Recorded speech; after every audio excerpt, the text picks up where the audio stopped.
So this is the reason that Christ was revealed to us. So Christ was revealed as not just another teacher, not just a prophet, but the actual Son of the living God. And in Genesis, it speaks about the Word was with God and the Word was God. And later in the Bible, it talks about Jesus being the Word made manifest. Genesis talks about that all things were created through him and for him. So the Word, Jesus, all things were created through him and for him, right? He's the King of Kings. So when people try to tell you Jesus is not in the Old Testament, he's in Genesis at the very beginning, because later we're told that the Word was made manifest.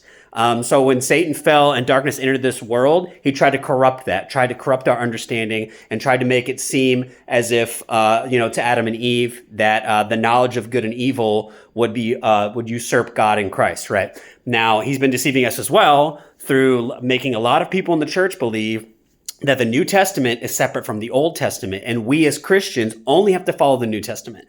The reason that this is such a heresy is because the Old Testament tells us all about how God operates and all about who he is. And Christians will say, till they're blue in the face, God is the same today, forever, and always. But then they reject the fact that Christ was with him in the beginning, and that the Old Testament is something we still have to follow. God is very clear in the Bible. He's very clear in the Gospels when Jesus says, do you think I came to abolish the law? No, rather to fulfill it.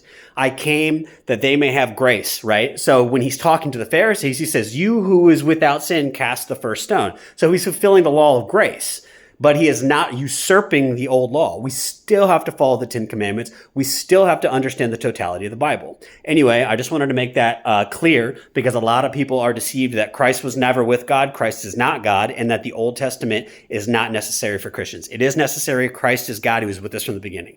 Stay blessed. Have a great day. Please like, share, and subscribe. I love you all. Thank you for what you do. Thank you for your support.